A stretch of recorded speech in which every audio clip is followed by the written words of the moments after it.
What's up, y'all? We're here for our weekly romance reading, playing with the Romance Angels Oracle deck and the Tarot for the Psychic Heart by John Holland.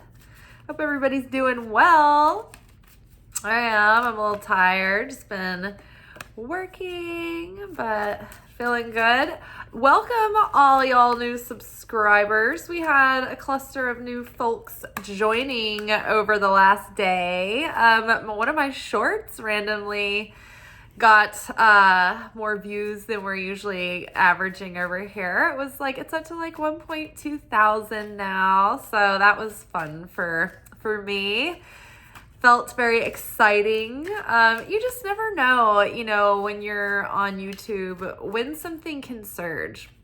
So, I've been doing this channel for the last 2 years. I've made at least one video per day for every day for the last 2 years, only missing every once in a while.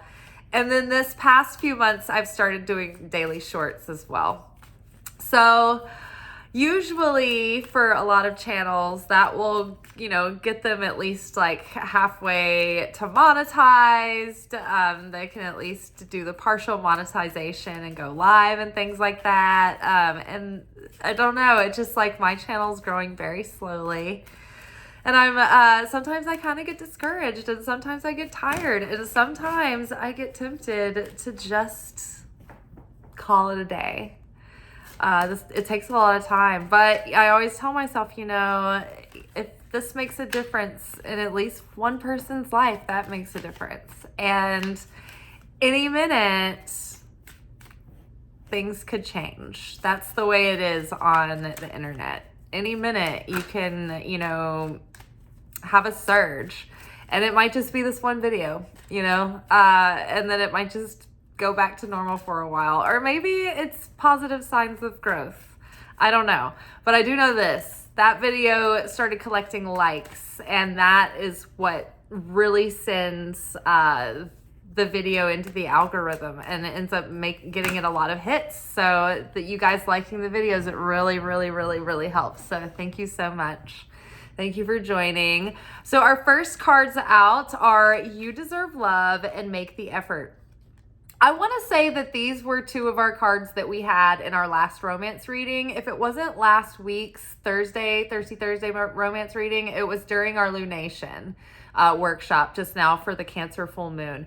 But You Deserve Love and Make the Effort. So to start at a seed level of consciousness, we have to believe that we deserve love before we need to go out looking for it. Because if we don't believe that we deserve love, then we're going to fall into those old self-defeating tendencies of self-sabotage, where you push people away or you block yourself off because you don't think that you deserve it.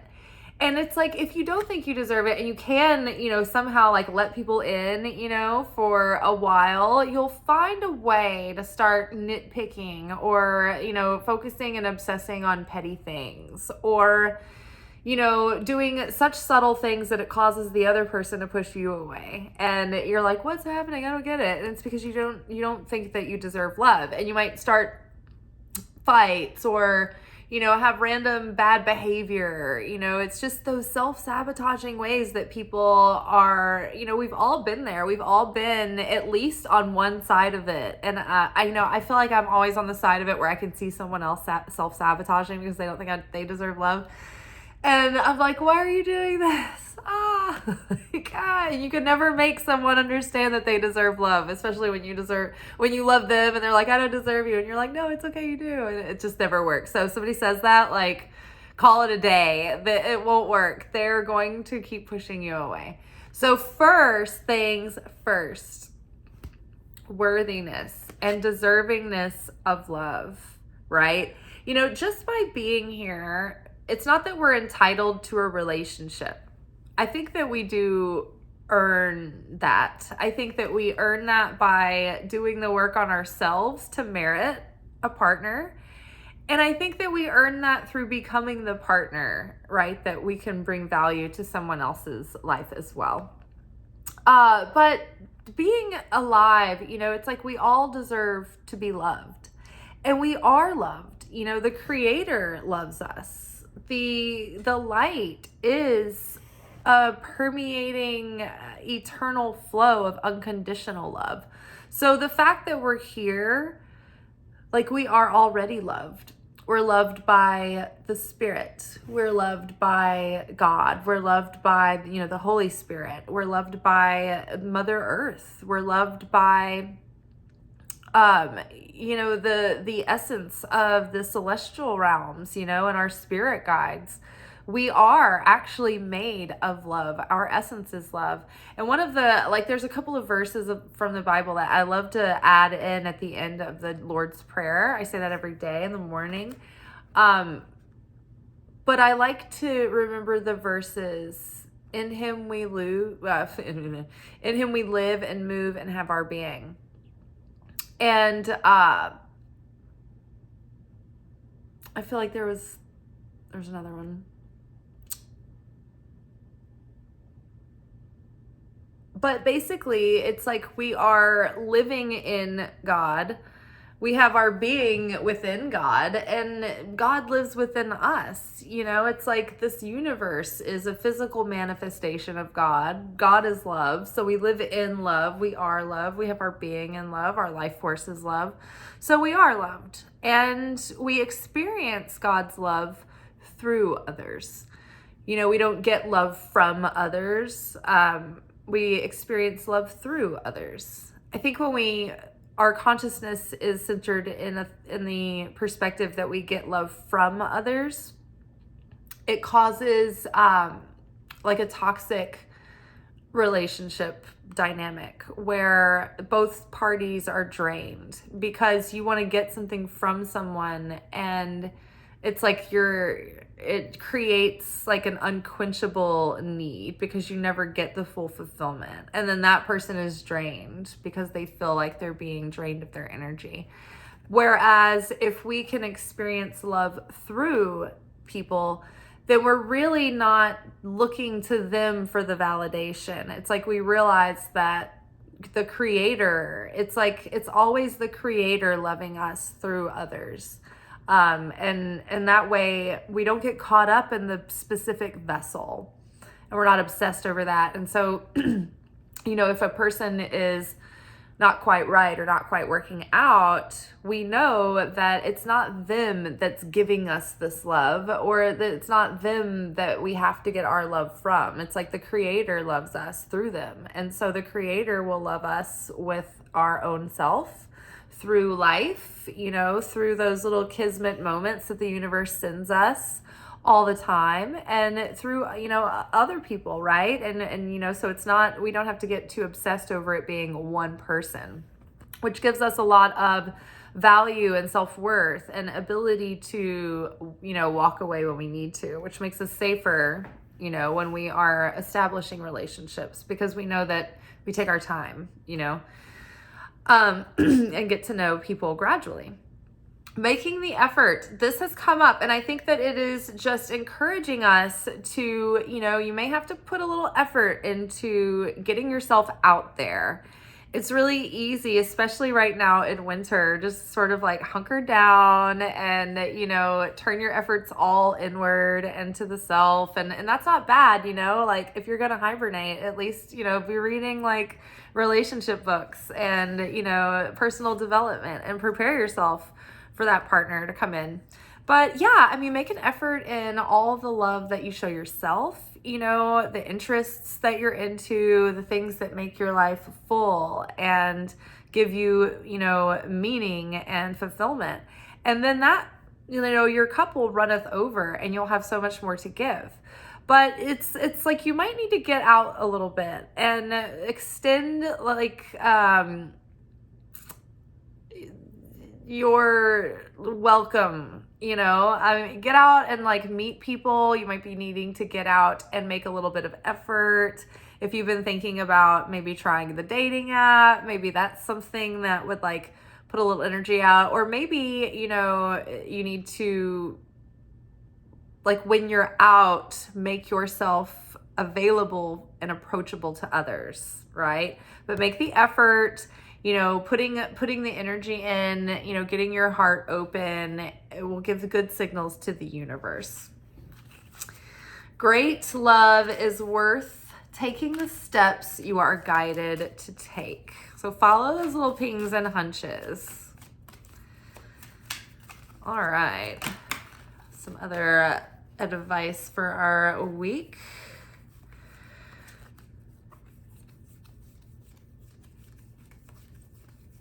I see you card. Oh no, there you are. There you are. Pay attention to red flags. Okay. I think that we were getting into this territory here. So, when we're taking our time and getting to know people and knowing that we deserve love and that knowing that we don't have to get it from this specific person or that specific person, it gives us this relaxed ability to be at ease, to take our time. Because we're looking for the red flags. It's not like we're not obsessively looking for them because we want to, find an excuse to keep people out. But we're paying attention to them, and we're making the effort to make space for the right partner. And we deserve love, so we're not going to settle for less if someone is showing us red flags. We're going to pay attention to those, and we're going to say, you know what, I deserve love. And my time is valuable, and I have a lot of value to bring. And, whatever this red flag is not going to work for me. And this is not signaling to me that I'm making a wise investment for the long haul. In fact, this is showing me that you may be more of a liability. And so this is where you have to make the effort sometimes as well to walk away from something that, may seem really nice in a lot of ways. There might be a very cute person attached to a bouquet of red flags with a lot of chemistry. And, you may be seeing red flags that aren't necessarily signals of an unhealthy person, but they may be red flags that they're just not the right person for you. Like if you are maybe not set in your ways, but you're set in your wants, and you know what you're looking for, and somebody might be a really great person, and they might have a lot going on for themselves, and they might be a genuinely good person and a good catch. But if you don't have the same vision for your life, and you don't really share the same values, I think that core values should be shared, or at least a bunch of values that make you compatible should be shared. Maybe you don't line up on everything, right? But just paying attention, because sometimes when we think of looking for the red flags, we're looking for things that are usually unhealthy behavior or toxic behavior, things that are obvious to see. But it's really hard to see that when you're seeing someone who's really great, and they're hard to walk away from, but that you're ultimately don't have long-term compatibility. So pay attention to those things. All right. Let's get one more oracle card, and then we'll go a little bit deeper with some tarot. All right. So we deserve love. We're making the effort. We're paying attention to red flag. Oh, okay. Well, we've already discussed these cards. So getting to know each other and chemistry. So as you reveal your innermost selves to each other, your bond deepens. So take time to get to know someone. However, keep in mind though, that if you're taking your time getting to know someone, this is strengthening a bond. And if you've got these red flags going off, maybe stop, don't continue to lightly get to know someone, because there's no harm in that, right? Because you're building chemistry. So don't, once you know that someone is no, they're a test. Get them off the docks, right? Get them off of your plate. Shift your attention. But also for people who are coming into your life that are potentially good matches and you have good chemistry with, enjoy taking it slow, getting to know a person. Don't rush through all those fun early phases. it's really sad when people, you know, you're watching other people meet each other and you're like, oh, take it slow. And they're like, we did not take it slow. And you're like, oh, you've missed out on so many months of like fun, exciting, like good times. And when you take it fast, it's like you go straight into like bored married couple and you have nothing to really like build from there, you know, except for like the adult things. And it's like, it's like you've kind of thrown the cart before the horse and you don't get to build that fun momentum. So let yourself have the enjoyment and give the gift to someone else of having the enjoyment of the early phases. You know, there's something to be said about like when you start dating someone and, you know, you don't live together and you can get excited because you're going to go over to their house, you know, and they're going to come over to your house and like their house is like their, you know, their space and their vibe and you're over there and, you know, they come over to your house and it's your vibe and it's a good time, right? And you take it slow and that way you get to know someone really thoroughly and you see them during different times and seasons of their life and through, you know, different sets of circumstances. It's like it's easy to envision, you know, the best working out with someone when everything's just sort of like pretty good, but they might turn into a different person if they hit a challenge, you know, if they hit, like say they're, you know, you meet someone and they're, you know, everything's going well. And then all of a sudden they have like chronic back pain flare up and they turn into a whole different person for like 8 months and they kind of like check out. And it's like, oh, you didn't know they were going to handle it like that. Or maybe they are the person that has a challenge thrown their way and they handle it really well. Or maybe they're a person that has chronic back pain, but they found a way to manage it and they're proactive and they're like trying to take good care of themselves and that makes a difference, you know? So it's like, you know, you just have to see, I don't know why like chronic back pain was a thing, was the prominent, like, I think because like I've had a history of exes that have back issues and then it becomes an issue because like they never want to do anything like active, like they don't like to take care of themselves and then they start to, I don't know, their back pain compounds on their lifestyle. It's just like adds up. So I mean that is like for me that might be a trigger, you know. For other people, like I don't know, it'd be very like, you know, you want to see how people handle their drink and how they handle social settings and, you know, how they handle the pressures of life, how they handle exciting situations, how they handle success. Like you want to see how people are. So take your time getting to know one another. All right. You deserve love. What else do we, I mean, you know we we deserve love. It's easier said than done, I guess.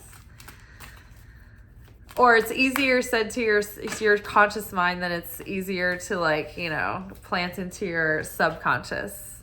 Lead, Emperor, awesome. So you deserve love. Like the more that we build our like self-love and our sense of deservingness and our self-worth, the more solid and stable we become. And we're not as easily like thrown around on an emotional roller coaster. It's like we have our wherewithal. We've got like a level head. We're like, I am going to maintain my kingdom. I'm not going to be so easily thrown off. I'm not going to be so easily sucked in, you know, by someone who might be showing me red flags, but oh, it's okay. I will look past that, right? That's the behavior of a lower self-worth, right? So the stronger self-worth, the deeper self-worth we build, it's like we won't settle for less. We're going to be strong. We're going to be stable. We're going to be sturdy. We're going to be the emperor. We are going to be the leader of the love life that we envision for ourselves. So we're going to take the lead. We're not going to control. We're not going to push. We're not going to, like, if we're a feminine, we're not going to get in the masculine and like push and push and push. But we are going to hold the vision for our life. And if someone is, you know, demonstrating that they're a good match for that and they are going to contribute and be that person, that good partner, then it's like we can keep going up in that direction. But if we start seeing red flags, it's like up to us to take the lead in our love life and say, you know what, you do you.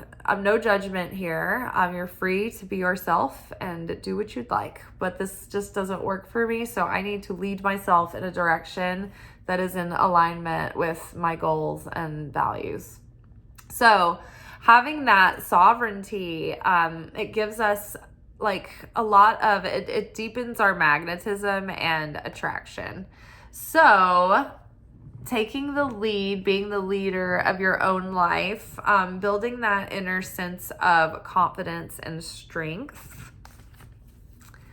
And then, building something solid on that, but also, be careful as the emperor not to get too set in your ways, right? We want to get more set in our likes or in our needs, like we know our non-negotiables and we know our deal breakers.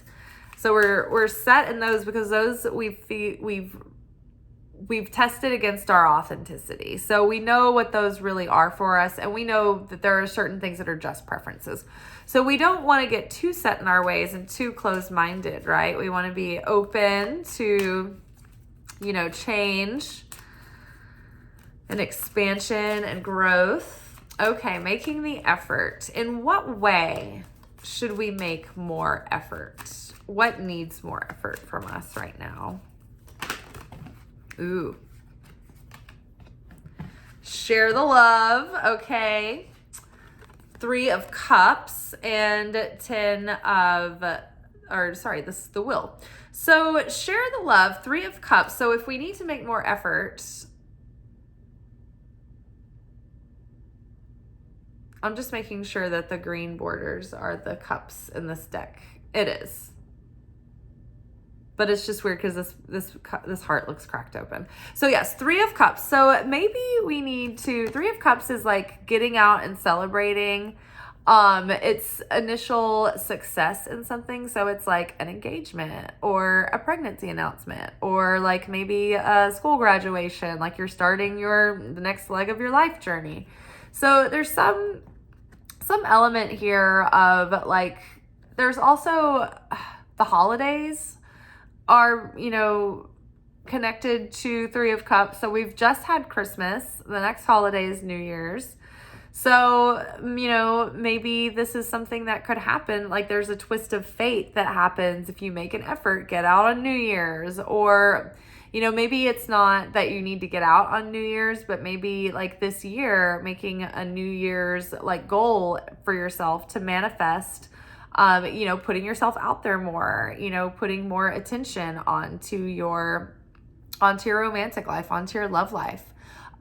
Making the effort with 3 of Cups, also like, don't like avoid third party situations where like, for instance, the typical third party situation would be someone is involved in with someone else and you're like this third wheel and you're unrequited, or God forbid, there's like cheating going on. There's different types of relationships. So it might be a non-monogamous situation where you're, third party in it. I think this is saying like, don't mess with that situation. Give yourself, make the effort. You deserve love. You deserve to have your own, like someone who's free and available and not caught up with some other thing being their priority. If it's not a person, sometimes this can be like someone has priorities that maybe they're not in a relationship. Maybe they're technically not in a romantic relationship, but they just have other people that are, a top priority that come ahead of you. And so that might be a third party situation. Like say if someone's a single parent and they have kids and that comes first, or if they have to take care of someone or, something of that nature. This could be, oh, I'm really busy in my career right now. I don't have a lot of time to focus on, a relationship, or I'm, my money's really bad, so I don't have money to like date right now. The third party situation is something that will block you from receiving the love that you want to call in. So it's like, don't settle for less. Make the effort, hold out for something that is in alignment with the fullness of your vision for yourself.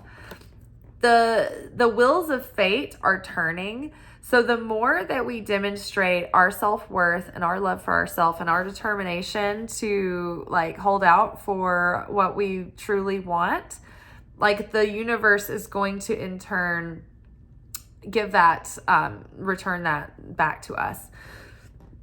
I'm also remembering that I think it's at the beginning of January, 3rd, 4th, maybe, Jupiter's going direct in Taurus. So this is a sudden expansion in our love life, in our security, in abundance, in the things that bring us beauty and love and security and inspiration. So this can be an expansion in our love life coming very soon. So be aware, make an effort, especially if, you know, you have an opportunity to sort of go to a party or like get together with people or, you know, do something social. You never know what can happen. Also, if you put too much pressure on Halloween, New Year's Eve, all of those, like, we're going to go out to the bar holidays, like, no one ever meets anyone on those nights. You're like, oh, this is a bust. So go out with an open mind, make an effort. But if nothing happens that night, don't worry. You may have, like, turned the wheels of fate in a way that you don't see. Okay, so pay attention to red flags. We have clarity of belief. So this is Ace of Swords. So I think that, you know, we're starting to get, and it came out with the Star card. So we are really healing, you know, our attachment styles, our, you know, old codependent tendencies, you know, any enmeshment paradigms.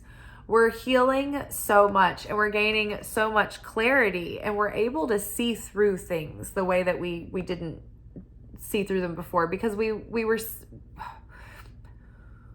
didn't want to see them before. We were letting our pain and our hunger for what we wanted and our weakness and not holding out for the real thing. We were ignoring red flags. And we weren't demonstrating clarity, decisiveness, and certainty, and like just cutting it out with that sword. We were letting things go on that we shouldn't have, and it wasted time. But we've healed from those dynamics. We've healed from those mindsets. And now it's like, because of this healing, because of our efforts to heal this in us and to heal these behaviors and to grow past them, the Star card is like also not only healing, but it's like big life dreams coming true. Huge manifestations coming through. So, you know, the more that we walk through our fears and we don't settle and we pass tests and we don't stand for red flags, we actually do something about them. It's like the more clarity we're going to have. And because of the healing that we've already gone through, it's like we're so much more clear when like the red flags come up now.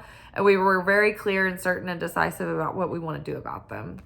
We're not taking no shit anymore. We're not wasting any time. We're like, next. So yeah, feeling very clear about that. Healing that's bringing a lot of strength and just opening up so many opportunities to come through. You know, expansiveness of Jupiter, you know, and those Taurus themes, those Venus ruled themes of love and security and abundance. Okay, what do we need to know about chemistry? Who are we having chemistry with? What is going on there with chemistry? Ooh, okay. So we have the Devil card here. So be careful, because chemistry can be misleading. We want chemistry, but we can't settle for chemistry alone. So we need to make sure that the other values and things line up. We can't get addicted to just chemistry. This keeps us trapped in these cycles of negative behavioral patterns and negative relationship patterns. This keeps our heart essentially trapped, because if we're just in something and all we have is the chemistry, it's like addictive, but it's unfulfilling. And it's like, instead of experiencing love through people, we are just experiencing love from that person, because we're just taking off the chemistry. And so think about it. We're not connecting with a source that's eternal at that point. We're connecting with this topical chemical thing that comes from, our energy, and it drains us of our energy.